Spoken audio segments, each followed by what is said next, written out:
Okay, let's unpack this frustrating reality. Let's do it. We are diving deep today into a feeling that, honestly, almost every person who has ever tried to master a second language knows, really knows. Intimately. It is that specific, intense pain point. Yeah. You're an English learner, you've invested years, sometimes like decades, into study. You know exactly the scenario we mean, right? You've really done the work. You've mastered the irregular verb tables. Maybe you've internalized complicated grammar, like the third conditional. Yeah. You can read a complex article, maybe from The Economist or something. Perfectly fine. But then the moment comes. You step into a real conversation, maybe it's a job interview, maybe just chatting. You open your mouth to actually speak. And it all just collapses. Yeah, everything falls apart, the output is slow, it's clunky, you've got these awkward pauses, and sometimes, honestly, nothing comes out at all. It is this profound, really painful mismatch, isn't it? Between your intellectual knowledge base, all that grammar, all that vocabulary stored up in your brain, and your actual ability to execute, to communicate fluently, spontaneously. This is captured really well by an analogy we found in the source material. Like, you have this incredibly powerful, finely tuned Ferrari engine in your brain. Right. Running on all the knowledge you've gathered. Exactly. But when you actually try to use it, when you put your foot on the accelerator, the speaking part, it's just a complete car crash. Oof. The mechanism connecting that knowledge to the actual execution, it just fails miserably. That analogy really resonates because it nails the core paradox of intermediate language learning. Success isn't just about how much grammar you know. Yeah. It's about how fast and how automatically you can actually use that language. And this is a huge problem. It's systemic. The research we looked at indicates that a terrifying 90% of English learners across the globe feel exactly this way. 90%. Trapped between knowing the rules and actually using them effectively. 90%. That's almost everyone. And here's the truly shocking statistic, the one that should, frankly, terrify any learner stuck in this phase. Okay. The average student who hits that intermediate plateau, that space between maybe B1 and C1 proficiency, Yeah, the tricky spot. they stay stuck there for an average duration of 3 to 5 years. Wow. 3 to 5 years. 3 to 5 years. Think about that. That's like the length of an entire university degree spent just spinning your wheels. Failing to turn what you know into actual spontaneous speech. Exactly. It strongly suggests that the traditional methods, the ones that got you to the intermediate level, well, they're not just inefficient for reaching fluency. They might actually be failing you. They are actively failing to build the specific neural pathways you need for speaking automatically. Okay, that raises a really critical question then. Why?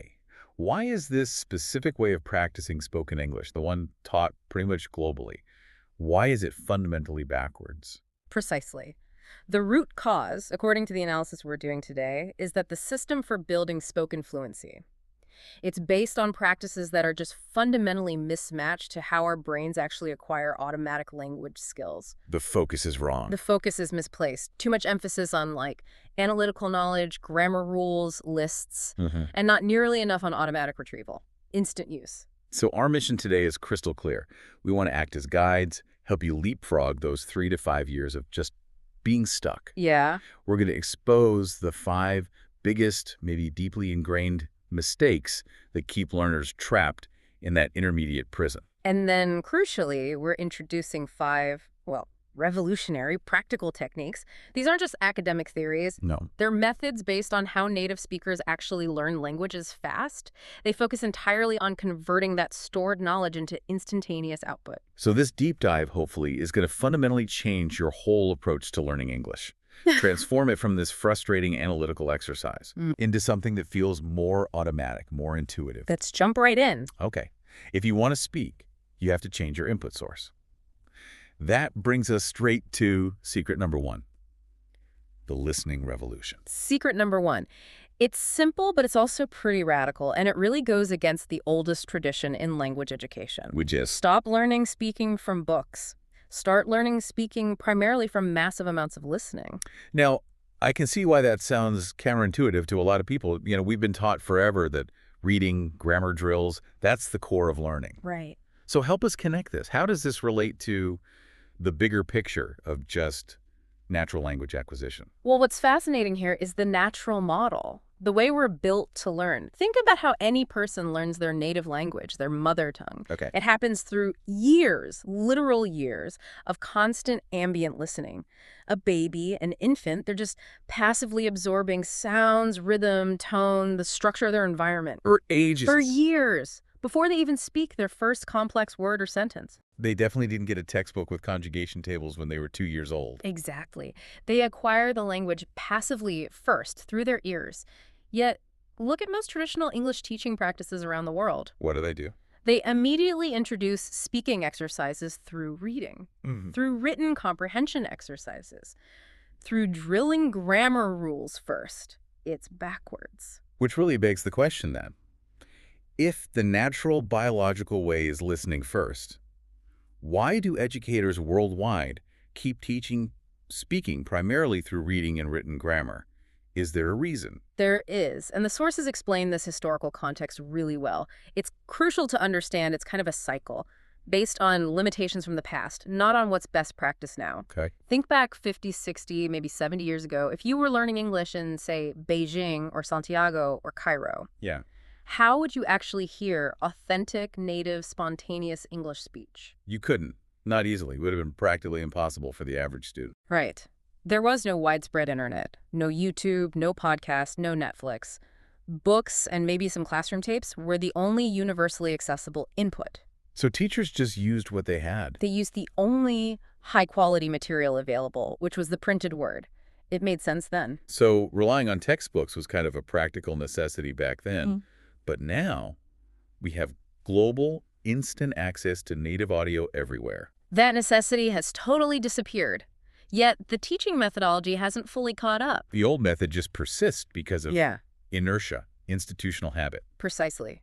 And this leads us straight to the science of why prioritizing reading for speaking is just an inherently flawed strategy. It comes down to the brain. How so? Speaking and writing. They are not the same system in the brain at all. They're governed by two completely different neural pathways. Unpack that science for us. What's the real distinction between these two systems? Okay, so speaking is ancient. Yeah. Our hominid ancestors were using rudimentary vocal language possibly hundreds of thousands of years ago. It's an innate biological system. Deeply wired. Deeply wired. It includes sophisticated subsystems for prosody. That's the rhythm, the pitch, the tone, the emotion that carries so much meaning. Right. Writing, though, that's a recent invention, barely 5,000 years old, created by the Sumerians, the Egyptians, mainly for records trade, administration. So speaking is like the original source code. Yeah. The dynamic, living, operating system. Yeah. And writing is just a static photograph of that operating system, a snapshot. That is the perfect way to put it. Writing is an approximation, a flat representation of speech. It completely fails to capture the critical elements you need for fluent natural communication. Like what specifically? For instance, written English doesn't show connected speech, how going to naturally becomes gonna when we talk.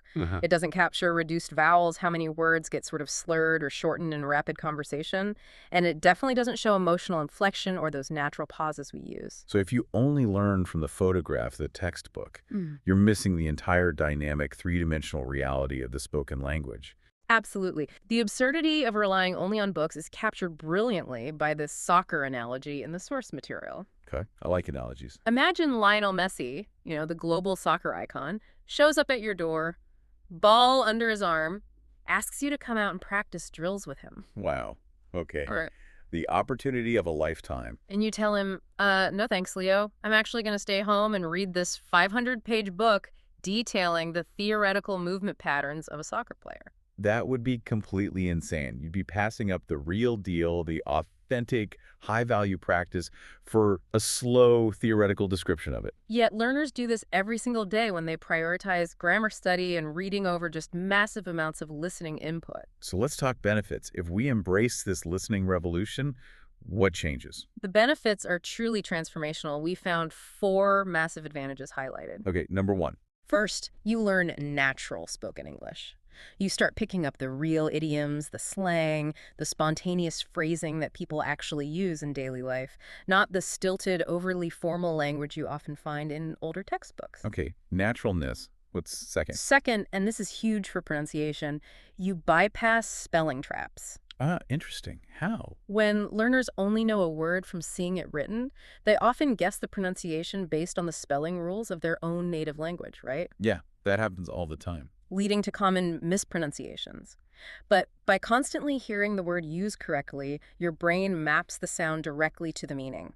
It creates an automatic correct pronunciation loop, bypassing the potentially misleading spelling. Makes sense. Third benefit. Third, listening gives you context. You don't just learn the dictionary definition of a word, you learn when and how to use it effectively. What situation, what social tone. So knowing what's up is informal versus how are you doing being a bit more formal. Exactly. You absorb that purely by hearing the situations they're used in.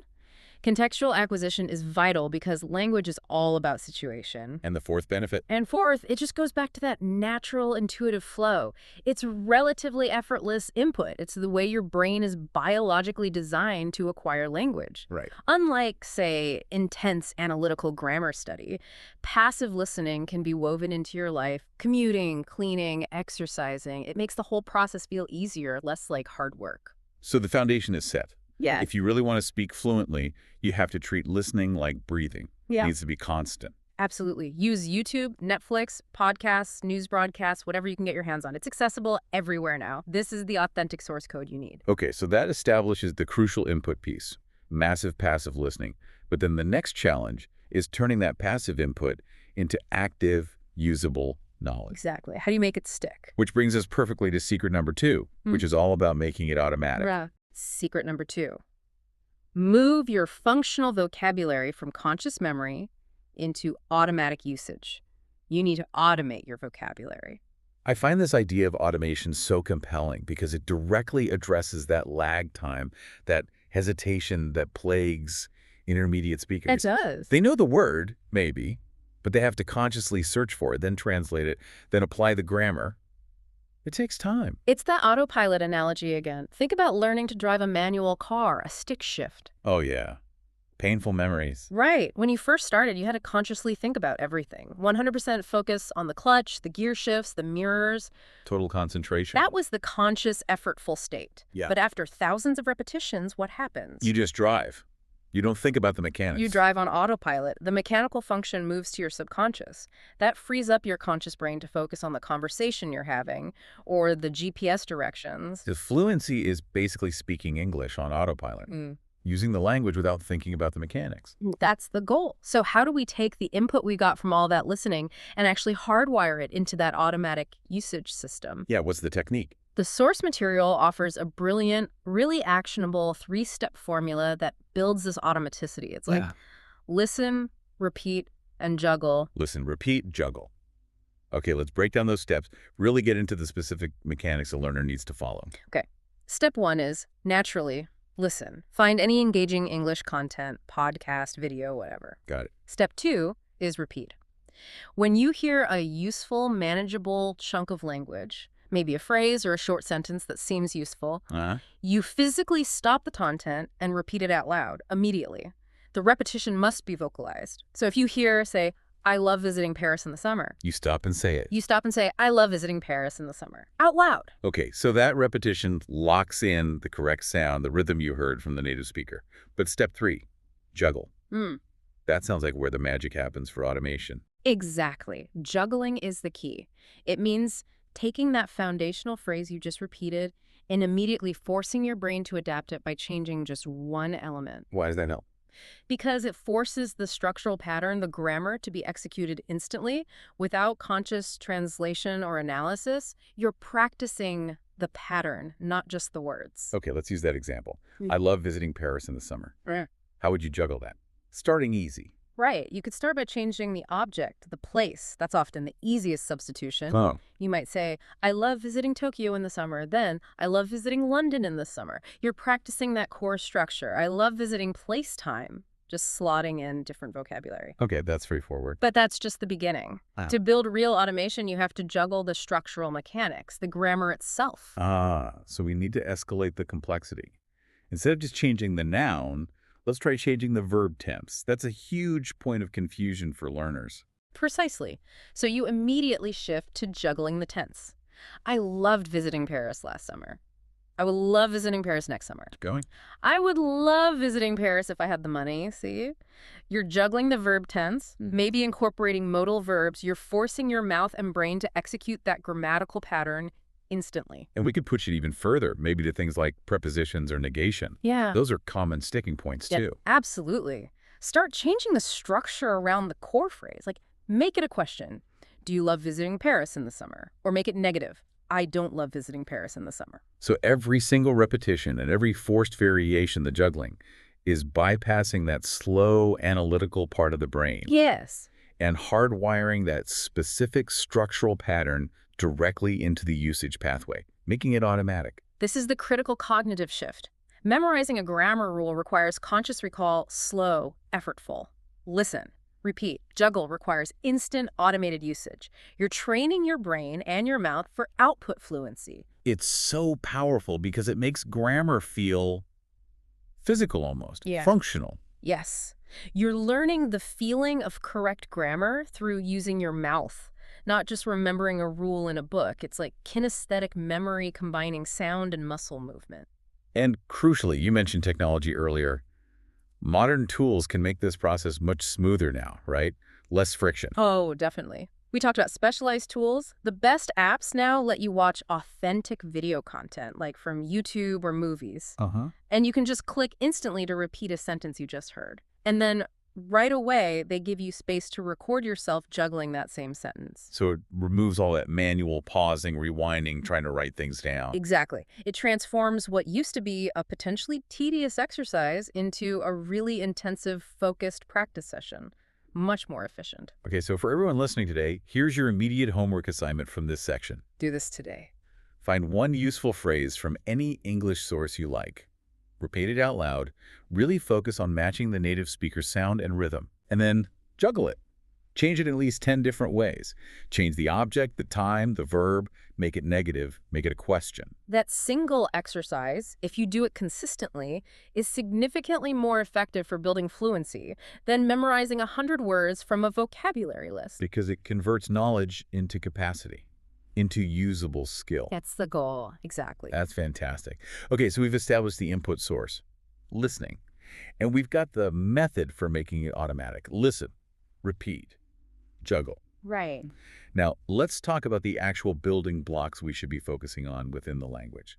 This transitions perfectly to secret number 3. Secret number 3, stop thinking in individual words. Stop learning individual words, start learning chunks. Okay, chunks. What exactly is a chunk in this context? And why does shifting our focus from single words to these blocks make such a big difference to speaking speed?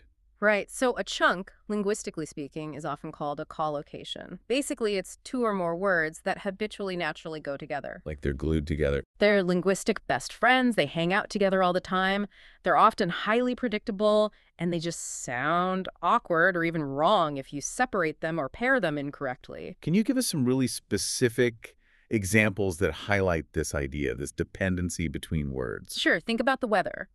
If there's a massive storm with lots of water, we say heavy rain. Heavy rain, yeah. We almost never say strong rain or big rain. Those individual words exist, but the natural fixed pairing, the chunk, is heavy rain. Okay, another one. Or consider the verb make. We make a decision, we make a mistake, we make money. We don't typically do a decision or do a mistake, even though do and make can seem similar in meaning sometimes. Right. The word-by-word learner might see do and make in the dictionary and think they're interchangeable. But they aren't in those specific phrases. The chunk learner knows the fixed pattern. Exactly. Other really common chunks are fixed phrases like fast food, hard work, or phrasal verbs which are chunks by definition like break up or look forward to. These units are retrieved instantly as a whole by native speakers. And this realization, focusing on chunks, has a massive measurable impact on speaking speed. That's key for breaking the intermediate plateau. Can you explain the cognitive mechanism? Why are chunks faster for the brain? Yeah, this is where the cognitive science is really important. Fluency is fundamentally about reducing cognitive load, making it easier for your brain. Okay. When the intermediate speaker tries to translate word by word, like thinking I, okay, search for verb, make, okay, search for object. A decision, the brain has to perform 3 or 4 separate retrieval operations. Right, fetching each word individual. And then it has to apply grammar rules to link them correctly. That takes significant mental energy, and crucially, it causes lag time, pauses, hesitation. It sounds exhausting, frankly. Yeah. And it's definitely slow. It is. Now, picture the fluent speaker, or even a native speaker. When they need to express that same idea, they retrieve, make a decision as one single lexical item. Like one unit. One unit. The brain just executes one retrieval cycle. Boom. And the grammar, like the article A, is already built into the chunk. This vastly reduces the cognitive load. It frees up the speaker's conscious mental resources to think about the content, the meaning, what they want to say next, not the mechanics of putting words together. I love the building analogy used in the sources. It clarifies the speed difference perfectly. Yeah, it's a great one. If you're building a house by picking up individual bricks one by one and carefully applying mortar to each one, It's slow. meticulous. Right, that's the word-by-word translator. They're slow, and they often make structural mistakes too, because they're constantly calculating how the pieces fit together. Versus the chunk user. They're like a construction crew using prefabricated sections. Mhm. Imagine stacking layers of, say, 5 bricks that are already perfectly glued together with the right mortar already applied. They're just stacking these pre-built layers instantly. The speed and the accuracy are dramatically increased because the structural integrity, the grammar, is already guaranteed within the chunk itself. This explains so much. It explains why learners who might know, like, 10,000 individual words can still sound slow and clumsy. Exactly. They're building with tiny individual bricks, while native speakers are stacking these efficient, pre-made, perfect layers. So the strategy shift for the learner here is profound. It's a whole different way of thinking about vocabulary. It really is. Whenever you learn a new word, you have to train yourself not to learn it in isolation. Always learn the collocations, the chunks that naturally go with it. Okay, let's make that super practical. Say I learned the word effort. I shouldn't just write down the dictionary definition and move on. No, definitely not. You should immediately look for its best friends. What words does effort hang out with? So I'd learn. You'd learn things like put effort into something, waste effort, make an effort, or maybe requires considerable effort. Right. You're not just adding one noun to your list. You're adding 4 functional, ready-to-use phrases. You expand your speaking capacity exponentially, not just your passive knowledge. And again, technology can be a huge accelerator here, right? You don't have to rely on finding these in texts or waiting for a teacher. Exactly. We strongly recommend using online collocation dictionaries. The sources specifically mention websites like ozdic.com, ozdic. ozdic.com? You type in a word, like effort, and it instantly shows you a list of the common verbs, adjectives, prepositions that pair with its common collocations. That tool basically transforms a passive dictionary lookup into an active fluency building exercise. Completely. So the key action item here needs to be rigorous, needs to become a habit. Every time you add a new word to your vocabulary list, add at least 3 functional chunks that use that word. Commit to that consistently. Do that, and you will notice your speech becoming dramatically faster, much more natural sounding, and you'll likely make fewer grammatical mistakes because the grammar and preposition usage are often baked right into the chunk itself. Fantastic. Yeah. Okay, we've covered input, listening, automation, listen, repeat, juggle, and the building blocks, chunks. Now, secret number 4 tackles what might be the biggest hurdle for many, fear. The psychological barrier. Yes. Secret number 4 is simple to say, but it requires guts. Push your comfort zone. The comfort zone. That's the safe space we all naturally gravitate towards in learning, isn't it? Absolutely. For many English learners, that probably means things like watching Netflix in English, maybe with subtitles on, or listening to podcasts passively, or reviewing vocabulary lists alone. It feels productive, right? And it is to some extent. But critically, notice what all those activities have in common. What's that? 0 output required. 0 social risk. 0 vulnerability. It reinforces your passive knowledge, which is good, but it does absolutely nothing to develop what we might call the confidence muscle for speaking. But the moment you try to use the language actively, speak to a stranger, join a conversation group online, even just record your own voice and listen back. Boom! Panic often hits. That affective filter, the emotional wall, shoots right up. Anxiety kicks in. And that is the brutal truth, isn't it?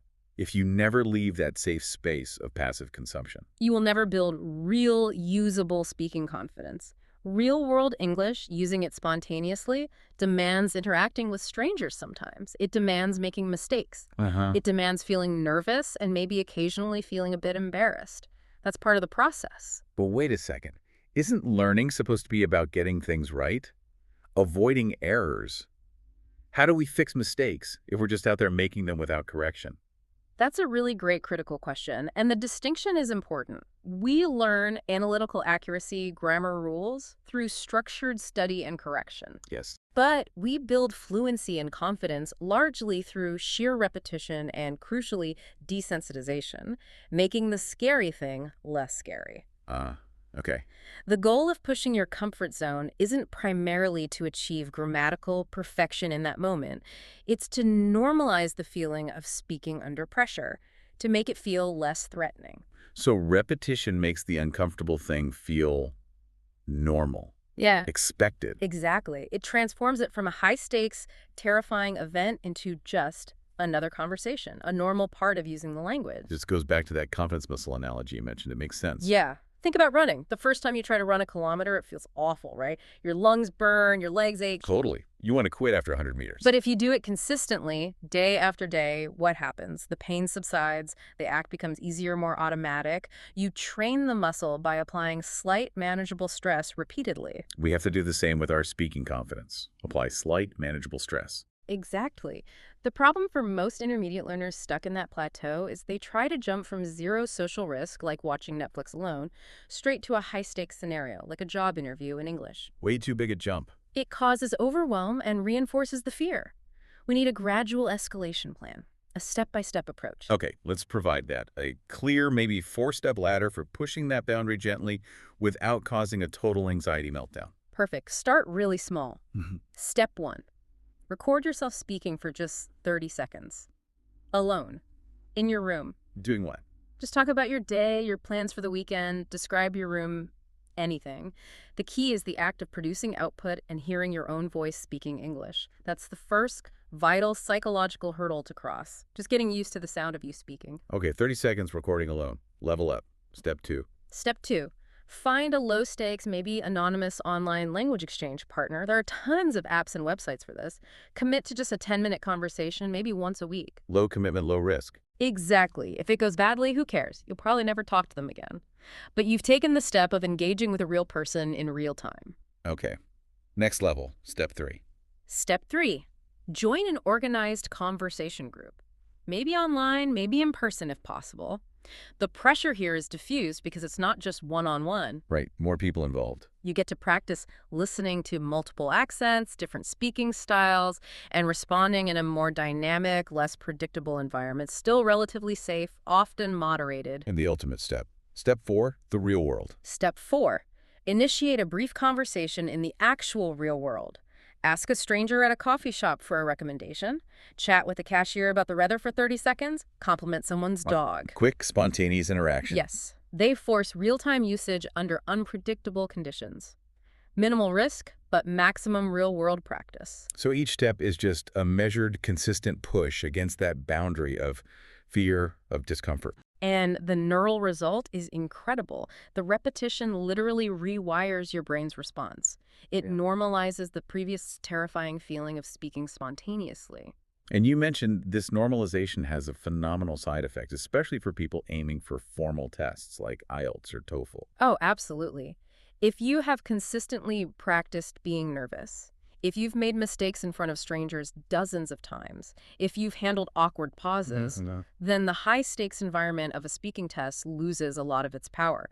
The speaking portion of those exams where you have to respond formally, often under time pressure, Yeah, that's stressful. it just becomes, well, just another conversation, maybe slightly more formal, but the underlying feeling of pressure is familiar. Your confidence muscle has been specifically trained for that kind of stress. It's about proactively managing the anxiety by experiencing it in smaller doses repeatedly. Precisely. So the challenge for you, the listener, right now, identify just one uncomfortable thing related to speaking English that you can realistically do this week. Just one. Maybe it's recording yourself and actually sending it to a trusted friend. Maybe it's messaging a potential language partner. Maybe it's just writing a thoughtful comment in English on a YouTube video you watch. Pick one small thing.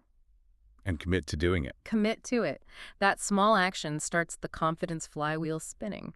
And honestly, it's the only way through that emotional barrier that holds so many people back.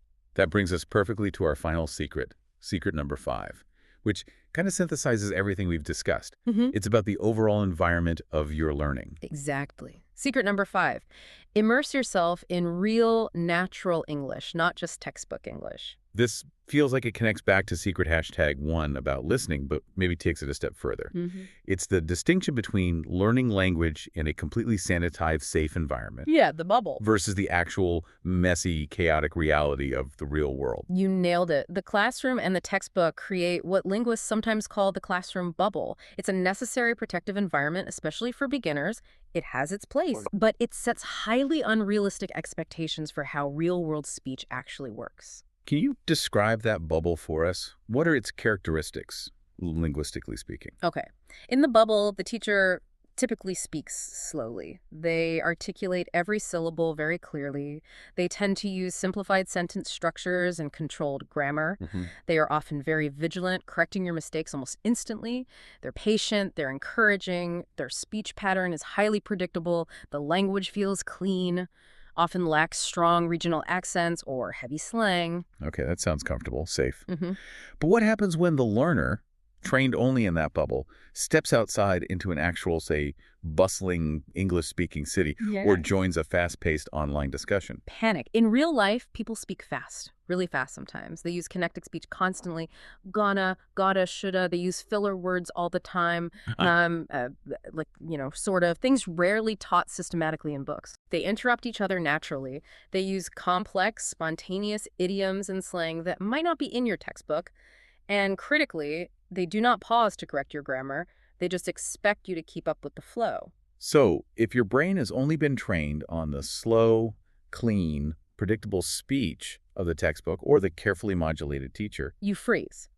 When confronted with the full, unfiltered complexity and speed of a real conversation, your comprehension just breaks down immediately. It's overwhelming. this phenomenon really explains why many learners who can ace a grammar test, maybe get 95% on a class exam, Yeah. can completely freeze up and understand almost nothing when trying to talk to a native speaker casually outside the classroom. Exactly. The training material was fundamentally different from the target environment they're now facing. It didn't prepare them for reality. So the solution here isn't necessarily to abandon structured study completely, right? It's not about throwing away the textbooks. No, absolutely not. The solution is about achieving a crucial balance. Continue studying with teachers and books. They're great for building foundational structure, understanding analytical grammar rules, learning specific vocabulary deliberately. That's valuable. Right. But you must also aggressively immerse yourself in real, natural, messy English content every single day. The ratio needs to shift heavily towards real input as you progress. Real input has to far outweigh the sanitized input. What does that real immersion content look like? Give us specific examples of content made for native speakers, not for learners. Okay. It means watching real news broadcasts, BBC, CNN, whatever, understanding that the pace will be fast and the vocabulary complex. Right, no slowing down for learners. Listen to real podcasts about topics you genuinely find interesting. This is key. Whether it's true crime, comedy, business analysis, history, science, gaming streams, find your passion. Why is the passion point so crucial for immersion? Because when you are genuinely interested in the content, say, you're obsessed with learning about ancient Roman history. The language acquisition becomes almost secondary. It happens subconsciously. You're chasing the knowledge, the story, the information, and the English just comes along for the ride. It's less effortful because you're motivated by the topic itself. Makes sense. What else? Consume interviews, chat shows, long-form interviews. Watch TED Talks, watch unscripted documentaries, watch late-night talk shows. These are phenomenal for hearing spontaneous conversational speech, complete with interruptions, jokes, and natural rhythm. And you mentioned YouTube earlier as well. YouTube is arguably the gold standard for accessible immersion right now, just because of the sheer volume and diversity of unscripted, authentic content. Like what? Cooking channels, tech reviews, travel vlogs, makeup tutorials, gaming streams, day-in-the-life videos. These platforms offer endless hours of true, unfiltered, spontaneous speech across every imaginable niche interest. Find what you love and just consume it in English. What about movies? Movies are great too. They're semi-natural, scripted, but often with very realistic dialogue. But the kind of daily, authentic, unpolished, spontaneous speech you find easily on platforms like YouTube is absolutely indispensable for tuning your ear to real conversation. So the shift in mentality here is fundamental. It's moving away from, I study English for an hour a day, Yes, towards, I live in English as much as possible. that's the mantra. You have to surround yourself with the language. Make it an unavoidable part of your daily sensory input. Thanks to modern technology, immersion no longer requires physically moving to London or New York. It just requires intentional daily consumption choices. Exactly. Choosing to listen to that English podcast instead of music during your commute, choosing to watch that YouTube tutorial in English instead of your native language. Okay, so a final concrete tip for the listener on immersion, something they can do today. Find one YouTube channel that is not about learning English, but is about a topic you're genuinely obsessed with. Cooking, gaming, history, cars, whatever. Watch one video today. Just one video. And here's the little challenge attached. While it's perfectly fine to start with English subtitles on if you need them, Uh-huh. the critical step after maybe a few videos is to try turning them off. Force your brain to rely purely on the sound, the context clues, the speaker's tone, the visuals, the whole package. Trust your ear to start figuring it out. Force your brain to use the real source code, the sound. Exactly. Okay, wow. That was an intense, really actionable breakdown of these 5 secrets. Let's just quickly recap and bring it all together. These 5 form a holistic plan to finally smash through that intermediate plateau. Okay. Secret number 1, the listening revolution. Stop learning speaking primarily from books. Learn speaking by prioritizing massive amounts of authentic listening input first. Secret number 2, automation. Turn that passive input into functional, automatic output using the listen, repeat, and juggle formula. Practice executing patterns instantly. Secret number 3, structure. Stop learning isolated individual words. Accelerate your fluency and accuracy dramatically by learning and using linguistic chunks words that naturally go together. Secret number 4, confidence. Build your speaking confidence muscle by intentionally, gradually pushing your comfort zone. Normalize the feeling of pressure and making mistakes through repetition. And secret number 5, immersion. Surround yourself with real, natural English content every day. Move beyond the protective classroom bubble and into the spontaneous, messy reality of native speech. No, it is absolutely vital to stress again, these 5 steps are not magic pills, are they? No, definitely not. You can't just implement them once and suddenly wake up fluent tomorrow morning. It doesn't work like that. Progress takes time. Progress is cumulative. It requires consistency. However, and this is the exciting part, if you commit to doing these things consistently every single day, even if it's just for 15 or 20 minutes, the results start to compound surprisingly quickly because you are finally training your brain the way it's actually designed to learn functional spoken language. We can genuinely promise you, if you maintain this kind of focused, consistent effort using these principles, in 3 months, you will be genuinely shocked at how much better your comprehension is, how much faster your retrieval feels. And in 6 months, you'll likely be operating as a completely different, more confident English speaker. Consistency beats cramming or sporadic effort every single time. So, to make this super concrete, here is your triple action plan. 3 specific things you can do, maybe even starting today. Okay, number 1. Number 1, find one piece of authentic English audio or video. Listen actively. Pick out one useful phrase or sentence and practice this listen and repeat, juggle technique with it. Say it out loud, then vary it in at least 10 different ways. Okay, number 2. Number 2, learn one new chunk. Not just a single word, but a strong collocation, 2 or 3 words that go together. Use a resource like ozdic.com to find one for a word you already know. And then, crucially, use that specific chunk in a sentence you create today. Write it down or say it out loud. And number 3? Number 3, do one small thing that pushes you just slightly outside your speaking comfort zone. Record yourself talking for 30 seconds. Send a voice message in English to a friend. Message a potential language partner online. Write a thoughtful comment in English on a social media post or video. Just one small, brave step. Those 3 small, deliberate actions, if you take them today, will immediately start the process of rewiring your brain. They start building those automatic pathways for speaking. And if you keep those pathways firing with consistent, focused effort using these 5 secrets, you absolutely will break through that frustrating intermediate plateau. You will become the fluent, spontaneous, confident English speaker you've always wanted to be. So the final thought for you is, what stands out right now? Which of these 5 secrets, input through listening, automation through LRJ, structure with chunks, confidence by pushing, or immersion in real content, which one are you going to tackle first? The decision to actually act, to try one thing differently, that's the real first step towards fluency. Absolutely. Thanks so much for joining us on the Deep Dive today. Yeah, thanks everyone. Keep practicing, keep pushing those boundaries, and keep breaking through that plateau. You can do it. We will see you next time.